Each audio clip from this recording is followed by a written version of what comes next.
Thanks for taking the time to be with us here today. My name is Milind Desai, and later today, Kausam Kumar will be joining us. Last year, in this session, is when we launched NSX. And it has been an incredible year in terms of customer momentum and the interest from our customers with NSX. In this specific session, we will talk about where NSX is today and some of the other elements as it associates with ecosystem in terms of customer use cases and new features that have come out with the latest release of NSX. So let's get started. Before we talk about NSX, it is important that we talk about how we think about NSX and the problems it's trying to solve. Mega data centers over the past decade have proven out a model of control in software over a repeatable infrastructure. The result is great savings from an OpEx and CapEx standpoint, but more importantly, it's the agility, bringing new services to market, that has made the difference for them. Now, they can do this because they own the application end-to-end, and they have thousands of programmers. For you, as IT, you don't own the application. Neither do you have the thousands of programmers to build custom abstractions. This is what we are trying to do with the software-defined data center approach and with NSX, to give you the same operating model of these scale-out modern data centers, thereby enabling you to deliver any app on any infrastructure. That is what software-defined data center means, giving you the same operational CapEx savings, but more importantly, the same agility that the mega data centers have enjoyed for the past decade. So let's dive into what NSX is. NSX is a faithful reproduction of network and security services in software with policy. And these are some of the services that we deliver that enables you an operational model of a virtual machine, but now for network and security. The net result is delivering application topologies with the speed of business. So let's dive a little bit deeper into the components that make up NSX. You've got the data plane that sits in the hypervisor, and it's built for scale-out. It's built for a scale-out distributed model. So it's distributed across each of the hypervisors, and it sits in the kernel, and it's extremely high-performing. Then you have the control plane, which is the brains of the operation. It decouples the logical topology from the physical topology, and it's highly available. It also does not sit in line. The management plane provides you with a user interface, but more importantly, an API interface that allows programmability of key network and security services. And for folks who are on the journey of self-service IT, this integrates into cloud management systems like vCloud Automation Center, OpenStack, and others. So how do these components play together when you're looking at a three-tier app? Now, this is by no way a reference design, but I was trying to simplify how these components play in when you look at it from a real topology. You've got your management cluster, which most of you are familiar with, which deploys the management and control plane elements of NSX. And there are best practices to building out management clusters, and we'll talk about that in a little bit. When the app is deployed, the workloads themselves are deployed on your compute clusters, These are your vSphere clusters. It's across clusters. It's not cluster bound. It could be across multiple vSphere clusters. Deploying this application where compute is available with those distributed services that I talked about. Switching, east-west routing, firewalling, all of that is fully distributed for that application, hypervisor to hypervisor. If two VMs land on the same host, switching, routing, firewalling is all done in the hypervisor.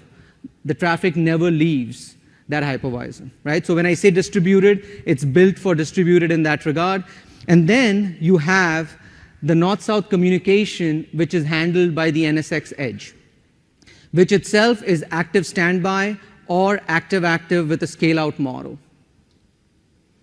So this is how the components fit in to deliver the three-tier application topology that we talked about. You've got the management and control plane, you've got the distributed services sitting in the hypervisor, and you've got the north-south component that enables you to connect externally. So that's a quick overview, and the reason we're not spending more time talking about each feature and function is we did that session, it's on YouTube, it's recorded, and I wanted to spend the time talking about some of the things we are seeing and some of the new things we've built since last year. So post-launch, besides building more features and functions, we focused on a key thing, enablement. Enablement of our own internal fields so that they can help you better, but more importantly, enablement for you as a customer when you look at NSX. So we are proud to announce availability of both training and certification mechanisms for NSX. You've got a training class, the install, configure, and manage class, which is a 5-day class, and few more courses are coming online. From a certification standpoint, there are 3 levels of certification available, including the highest level of certification, VCDX NV. This will enable you to bring your organization on this journey of SDDC and network and security virtualization, right? You've got your network and security operators, you've got cloud admins who want to become more network and security aware. How do we bring this journey together? And so training and enablement is a key part of it. A question I'm often asked, what are the best practices when it comes to NSX deployment? We have been working on reference guides and design guides for NSX, so that as you start this journey with NSX deployment, you know what are the validated designs for NSX deployment, right? There is reference designs and then there is validated designs. Validated design guides are ones where we've not only written it up, we're actually testing it and trying out the topologies at fairly large scales. So all of this is available today. Training, certification, design guides and best practices, hands-on labs, which you will see across through this VMworld and post-VMworld. All of this is something that we are working with today. In addition to doing design guides for our own product, you're looking at solution papers with our ecosystem of partners. NSX is a platform. It is not just a product. It is a platform. It's a platform for the next decade for networking and security. And as a result, a platform has to be extensible. So we have a robust ecosystem of partners who are building solutions with us for NSX, delivering the same value proposition of speed and automation. These are the partner categories: physical to virtual services, connecting physical workloads into logical space is one example of that. When you look at operations and visibility, a common thing is, great, we have got NSX, how do I get better visibility and operations for it? So there's a set of tools for that, right? Flow monitoring tools, packet capture tools like Gigamon, Riverbed, and others. And then you've got application delivery services. When you deploy an app, can I get load balancer as a service on demand? Security is a key component of NSX. We'll talk about it in greater detail, and this is where the security ecosystem comes into play. What I'm proud to announce is not just logos on slides, which we did last year too, but all these solutions that have not been highlighted out are GA right now. These are solutions that are available with NSX today. Q3 2014, GA solutions with NSX as a platform. F5 integration, Gigamon, you've got Arista, you've got Palo Alto Networks, Rapid7, and you can read the other names out there, right? These are all solutions that are available with NSX today. All this is great. We can keep building more products, features, functions, enablement, education, but the customer momentum is real. I talk to customers on a daily basis. I'm on a plane a lot. It is real, and customers are using it for a variety of scenarios. You've got USDA, which is using it for self-service IT in their organization. You've got organizations like Colt, who are service providers, who are using it for remote connectivity into their public cloud. And then you've got organizations like Umpqua Bank, who are using it for data center automation to secure their environment better. And I'll talk about what that means. So there is the same use cases we talked about last year. You have real customers deploying it in production in their environment right now. So let's look at these use cases we talk about. The use cases are the same. We showed this slide last year. Self-service IT, data center automation, public cloud. Let's dig in a little bit deeper in self-service IT. Why self-service IT? It's a question that is asked often.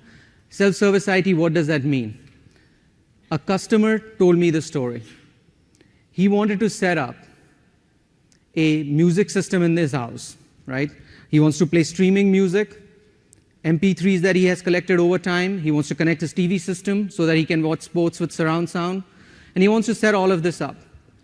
He wakes up on Saturday morning, goes and buys Sonos wireless speakers. That connects to Spotify, so he's got streaming music. He uploads his music to Amazon Cloud Player, so he has his MP3s uploaded and streaming through that. And he connects his TV system to all of this. And every room in his house is connected with its choice of music, inside or outside.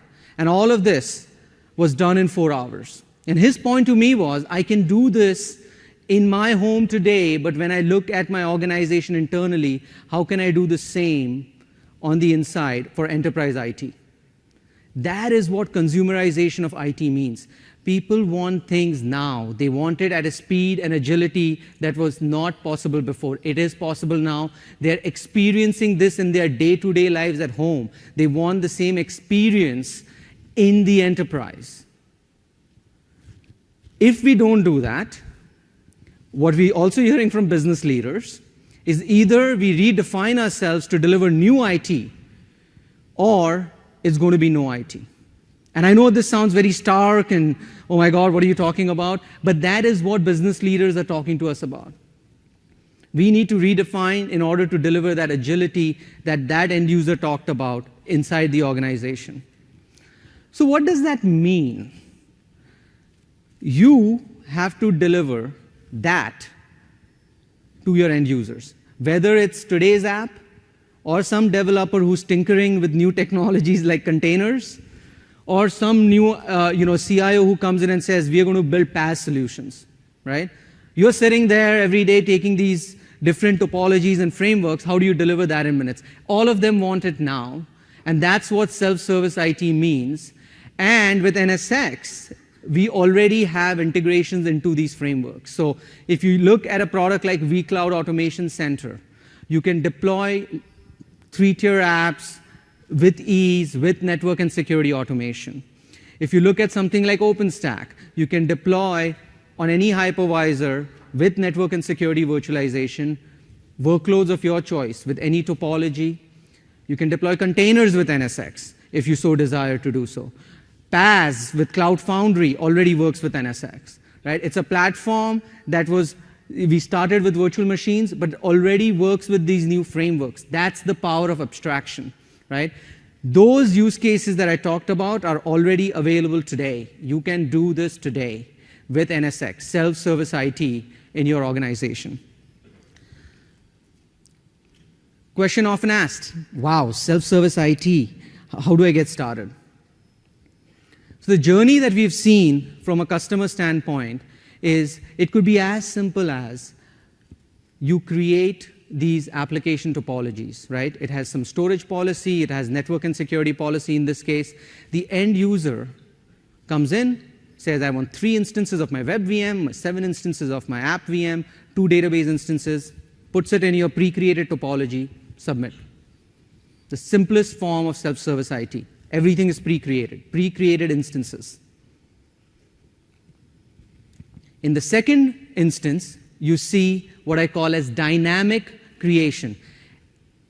The provider, you, are still creating the topologies, but they're templates.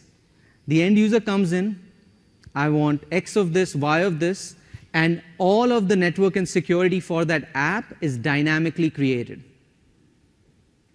Right? The first one was you pre-create everything. The second one is templates, which are created on demand with end users. And the third form is, developers who want DevOps style stuff. They're just tinkering. They're creating arbitrary topologies themselves. That is the journey we are seeing, and most customers are sitting in the first 2 buckets on the enterprise side. And then we have few customers who are starting on that last piece where everything, any topology, self-service. You can enable all of these things, but if people are looking for a journey, what we've seen is this progression of adoption when people talk about self-service IT. Data center automation. This is where there is no cloud management system. There is no self-service IT. You're an organization. There is no need to serve app developers. You've got other problems to solve, right? One of the key use cases here is micro-segmentation. You may have heard this in Pat's keynote today. The simplest way to think about it is we do a fantastic job of securing the perimeter of our data center. But when it comes to any lateral communication, security is very difficult to implement. It's not that you can't do it with the solutions you have today. It is either very expensive or it's operationally infeasible. And some of you have tried this in your environments. So what we are trying to do with NSX is provide a mechanism to create more secure boundaries for your lateral communication that happens in the data center, right? You've got your hard exterior, your soft interior. How can you make that soft interior hard, right? Without having to implement complex firewall rules all over the place. So that's what we mean by micro-segmentation. So it starts with NSX as a platform which enables these distributed elements that are sitting in each hypervisor. And in turn, you can create a security policy per VM if you desire, or per app, or per grouping. To net it all out, it's security delivered closest to the application and aligned with the application lifecycle. Let me give you an example. You are deploying, let's say, simple VDI workloads. You can create a VDI security group and say this group has access to the outside world only on port 443 coming from external network Y. Within that VDI group, no VM can talk to each other, right? You set that policy, you select the 3 vSphere clusters where the VDI workloads are going to sit, and you're done. When the workload arrives, in this case the VDI desktop, it will auto-inherit that security policy. You will not have to do anything, right? Now that workload comes in, it can only talk outside on 443, and it cannot talk to any other workload in the same network that it sits in. That's what micro-segmentation can do.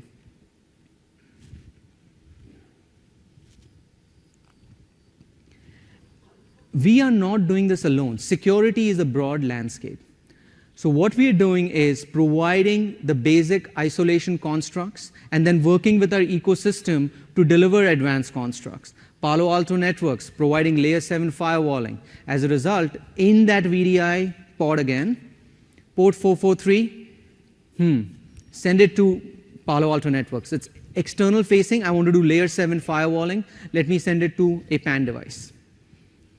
That's the policy. Again, Workload arrives, everything is instantiated automatically. I need to do deeper scanning for anti-malware or vulnerability management. Okay, I've got Trend, which does anti-malware. I've got Rapid7 that does vulnerability management. Enable it on the security group. You've enabled it, workload arrives, automatically instantiates. You do not have to be involved with every change management. When you vMotion the workload, the security policy moves with it. Right? You didn't have to enable individual controls of each solution when this happens. So all of this is shipping today, is working today, and this is how you kind of round up what I call as secure micro-segmentation, right? Micro-segmentation with our ecosystem. What is the journey for this, right? Again, when you look at, I come and talk to some of you and you say, all of this sounds great. Where do I get started? Today, a lot of you are here. Your applications are sitting on physical networks. What we are seeing is, I will start with NSX security. Why don't I start with this micro-segmentation use case and create these smaller secure zones to reduce the attack surface that I have in my data center, right? Today, security is top of mind for every business leader. We all know about this. We've all heard about the hacking incidents, right? What if I could create smaller, secure zones in my data center? That's it, right? Existing workload, existing physical network, deploy NSX, drop it in, create the security posture, you're off to the races. With our solution, with our partner solutions. When you're ready, you can then use full network and security virtualization. What do I mean by that? You were sitting on a VLAN and you were not doing any address space isolation. Now, with network virtualization, not only can you create a small network for each app, you can do address isolation, secure isolation, and third-party service simultaneously. Right? So you have a journey that you can leverage NSX from a security standpoint. And what we're seeing is, as people are going into new deployments, they're starting with this new paradigm, right? Full network and security virtualization. What if every app had its own network, you secured it, you deployed it, when you delete the app, all of it goes away. It's auto instantiation, everything aligned with the application lifecycle. That's the journey we are seeing from a customer adoption standpoint, right? I've already got an infrastructure, I need to secure it today. You have a mechanism. I'm either redeploying my app, redesigning my infrastructure, or it's a new workload. Why don't I start with the new paradigm from the get-go? But you have that flexibility from an adoption standpoint. So what we thought was it would be good to kind of walk you through a demo of some of the security segmentation. And so Kostum is going to walk us through a quick demo on this. Thank you, Milind. Thank you. So Milind talks about secure zones and microsegmentation. Let's see an actual demo of it. Let's see how we operationalize microsegmentation. What is the primary reason of creating secure zones? The primary reason of creating secure zones is basically you want to reduce the window that is used to attack. What does that mean? That eliminates your attack surface itself. And this is what we are going to see in this demo. How not just our built-in services like distributed firewalls or DLP solution, but even with partner solutions, how we can create like this rich, comprehensive policy and apply it to a VM or a group of VMs, and then see how it flows through it. So for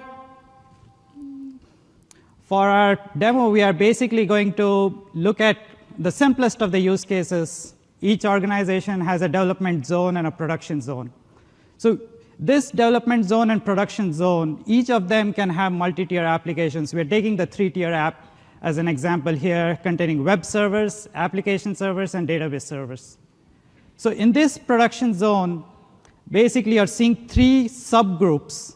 So you have a zone for web servers, you have a zone for application servers, each containing a number of VMs. And now what we are going to do is segment it out. We are going to say that we don't want any production machines to talk to development machines. This is our distributed firewall. We're basically blocking all traffic to and fro. Now remember, we are going to apply this policy only to the production server. We are not going to apply it to the development server. Doesn't matter. The production server VMs are automatically protected now. Nobody can access, and this is how we reduce the first basic attack surface. You can actually select any service. You can selectively say, I just want HTTPS, or I want just SSL. But for this demo, we are just going to be simple.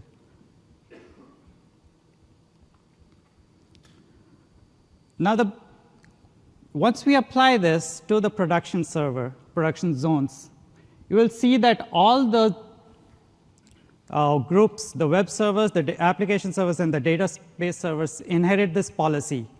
So this is where inheritance and precedence comes into play. Now let's focus on one of the groups, the web servers. We want to write a policy which is rich with this built-in as well as third-party services. So first, we want to have an AV. So we use Symantec for AV.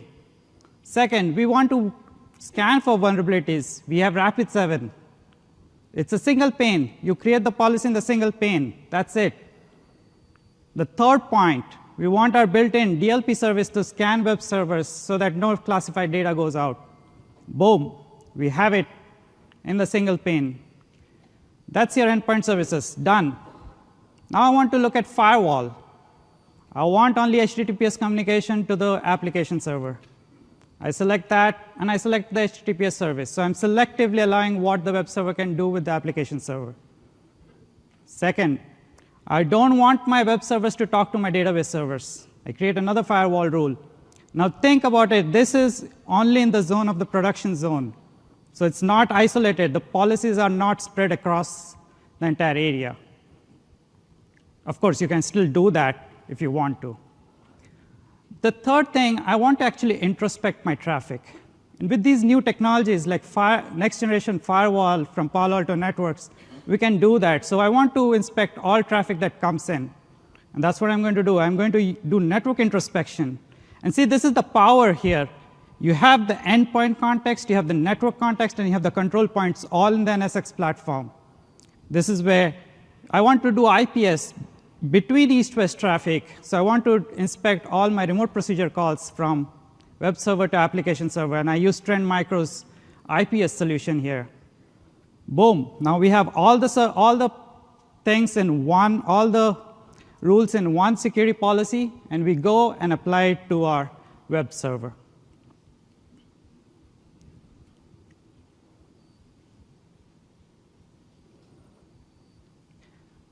Now the interesting thing you will see is now we have two policies applied to the same thing, and we can select precedences, what can be and what cannot, what overrides what policy. So if you have conflicting rules, you can clear precedences. And of course, we have, for the firewall purists, we have the existing firewall screens. You can see all the firewall rules at one go. So the biggest advantage of this NSX is it's a single pane to view the entire ecosystem. You have everything in one ecosystem, built-in services, third-party services. You have single point where you can create all your policies. You have single control points.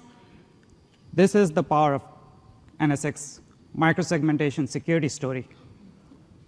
So in that example that you saw what I explained with that simple concept of a VDI workload. He explained it from a context of dev zone, production zone, isolating them. In the production zone, having multiple tier apps. In that, taking the web tier, right, protecting it from the outside, redirecting services to third-party services like IPS, like vulnerability management, anti-malware, right?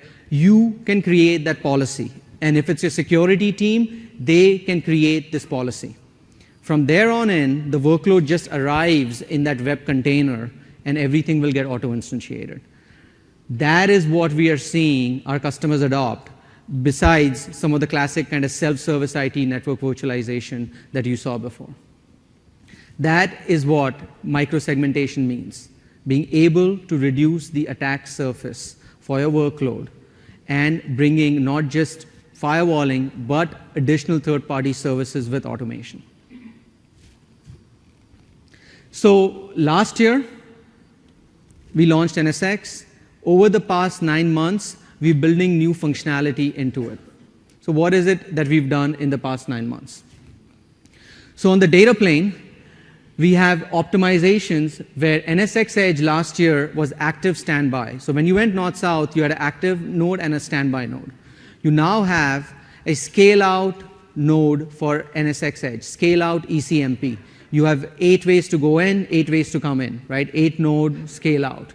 And so that is a big add-on feature that NSX in the updated release brings together. Where did we see the requirement for this? In very large enterprise IT shops which are trying to push tens of gigs of data for north-south communication. We have made significant improvements to the open virtual switch. So as you know, NSX is a multi-hypervisor solution. And so we do support other hypervisors, and on the other hypervisors, the virtual switch is the open virtual switch. And we have made significant improvements, still remain the primary contributor to that open source project, where the performance improvements to open virtual switch have, I would say, been 5x in terms of what they bring to the table over the past 9 months. And last but not the least is the physical device integration. This is where we are starting to work with our ecosystem to offload certain functionality for connecting physical workloads, as an example, to things like top-of-rack switches. So that's on the data plane. On the services side, we, based on customer feedback, have made enhancements to the distributed firewall as it relates to operations. We had requests to get flow information exported to a flow collector. We added that. Better visibility into the consumption of each node in terms of firewalling. We added that. And other small enhancements around usability.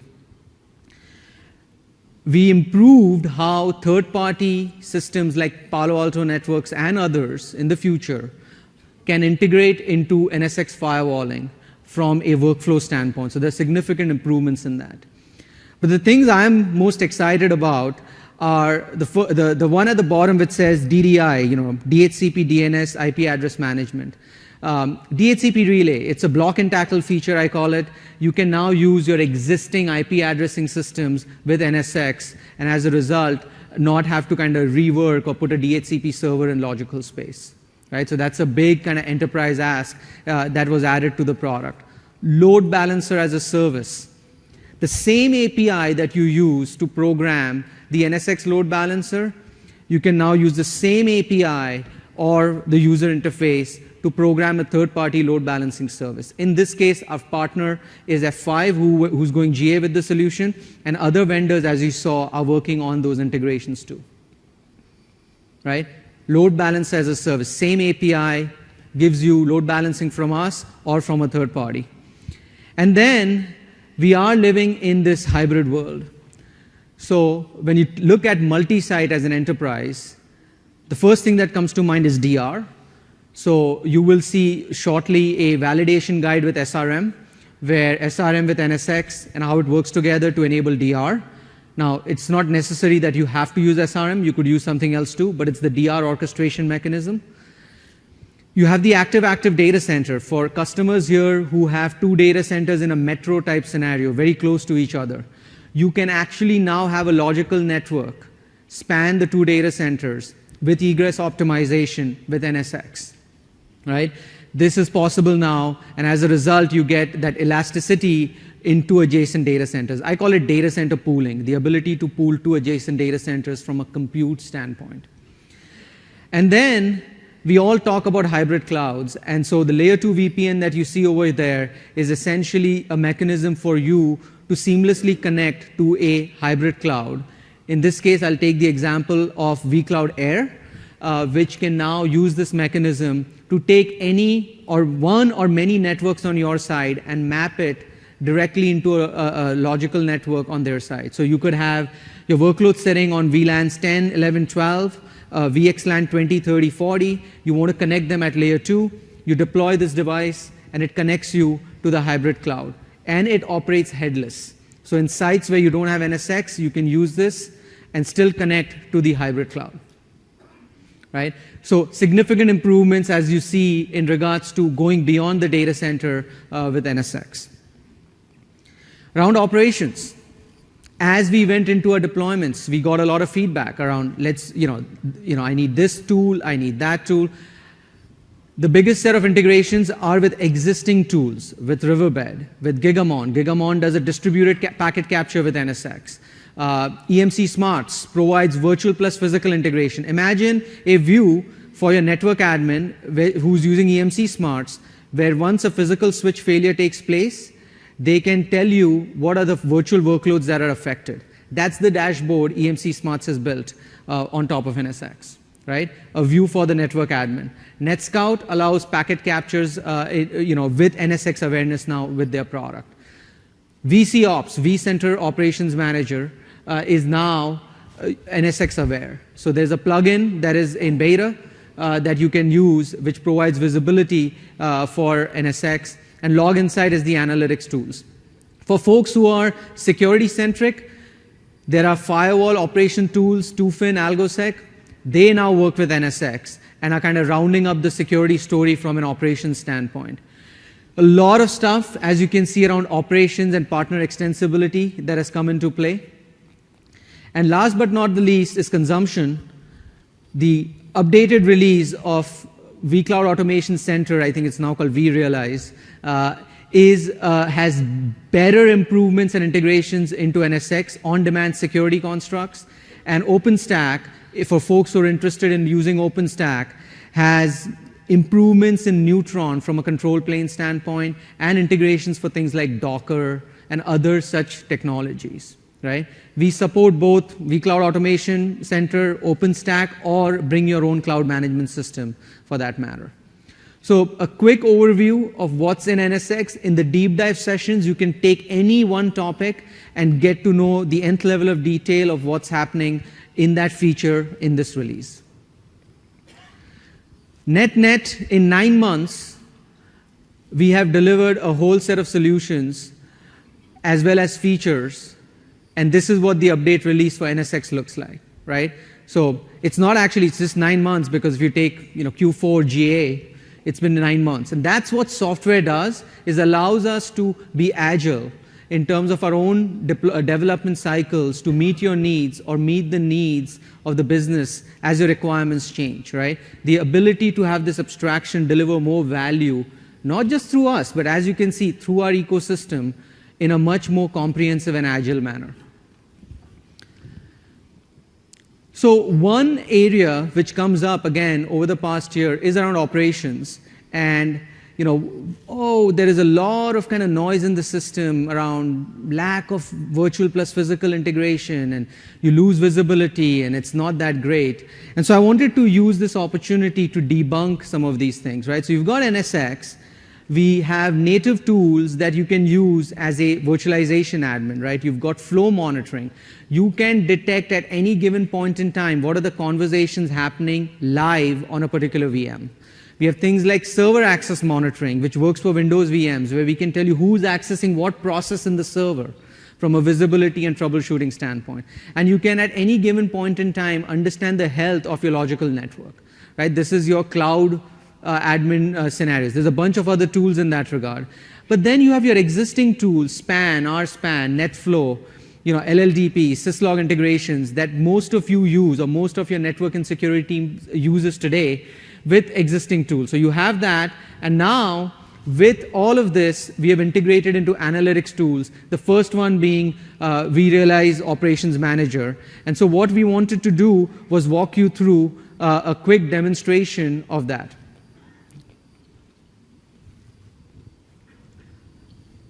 Thank you, Milind. Before we forget, all these demos that you're seeing, you can actually play around with live systems in the hands-on labs. You can play around with third-party vendors. You can play around with all the features that Milind has talked about so far. Everything is there. Go out and play with them. So in this demo, we are going to show the VCOps integration with NSX and how you can identify your network health, see what's happening, get alerts. And we'll also go through a scenario where we want to diagnose where a solution, where connectivity fails. So if you look at the VCOps dashboard, you can look at alerts that is being given by the NSX platform itself. You can look at the transport layer and the health of that. So each of those transport zones, you can actually see if it's working, functioning correctly or not. The other thing that we can show you, and this is the NSX platform is providing this statistics using logs and other real-time statistics. How much bandwidth are we using? What are my VMs doing in the network? What network traffic is going through? Not just VM basis, but also logical network basis. Now, you can go to a particular VM and actually look at topology. When I mean by topology, you can look at both the logical topology as well as the physical topology. Like in this case, we are looking at this specific VM. We are seeing the app VM is talking to an app tier, which is talking to a distributed router, and it's connected to the edge. So you can actually see how your network is organized here. But not just the logical topology, we can actually look at the physical topology. It's connected to this hypervisor, and these hypervisors are connected to the underlying IP network. That's the power of VCOps. This is all that's coming up. The second thing is one of our day-to-day activities is my VM is not talking. So how do I diagnose it? It's possible today. Let's say for this example, I have the sales VMs not talking to the applications. We basically want to see what the logical path they take. We're going from app VMs to the entire route to the service, to their sales VM through an edge. You can see the logical path, but you can also see the physical path that it's actually taking. And you get this kind of visibility into the entire operation of the network. This is so powerful that it gives you visually where the packet is getting routed. And you can then get alerts which can allow you to pinpoint where the problem is. In this case, you see an OSPF alert, you can actually go and see which distributed router doesn't have this adjacency. That's how ingrained your visibility is. That's how you can look at the whole topology and your whole ecosystem in your data center and see, okay, here's my problem. Now let me diagnose that. So as you can see with this demonstration, right, we have the interfaces, we are providing raw data to existing tools. But with tools like vCenter Operations Manager, they're able to collate our alerts, put logical topologies, physical topologies. In that last example, there was a misconfiguration around OSPF, and you were able to get that alert in your operations dashboard and quickly point it down to the root problem on which NSX node was that happening and mitigate that, right? Proactive alerting and reporting built in is what we are doing with vCenter Operations. Another big area that comes up is around integration with physical. I have physical workloads in my data center, and how do I work with NSX? And so you can do this today using our bridging technology, which is x86 based. It allows you to connect traditional physical workloads sitting on VLANs into logical space at layer 2. But we have also now started working with our ecosystem to provide that same capability now on the physical switch itself, right? So you can see a world where you have virtual workloads and your physical workloads, and you can connect them into logical space through NSX. That's the work we are doing with our ecosystem, Arista, Brocade, Cumulus, Dell, HP, Juniper. All of these partners are working on this framework with us, thereby providing a single abstraction for virtual workloads or for physical workloads. So we do this today, like I said, in software or with our ecosystem with a framework we call OVSDB, Open Virtual Switch Database. But a new technology paradigm that you'll keep hearing about is containers, right? For organizations with a lot of developers, there's this new hype about containers. And NSX works with containers today, whether they're delivered in a VM, which is the right model to deliver a container, or on a bare metal. We work with containers today natively as we speak. So if you're looking at bare metal workloads, whether traditional workloads or new, we have a story, and we work today with that subsystem. A third point of kind of debate out there is around performance. software doesn't perform and software doesn't scale and it will never catch up. And that is untrue. Here are some numbers around the different components that we provide. There's a deep dive session. I recommend you go for that. I just took a snapshot from that deck.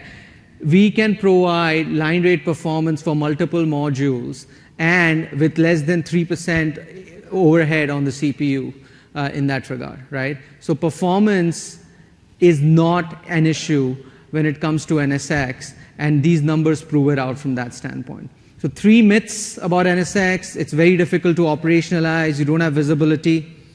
Not true. It doesn't work with physical workloads. Not true. It doesn't perform or scale well. Not true. Right? And you can go into the individual sessions and details to mark that out.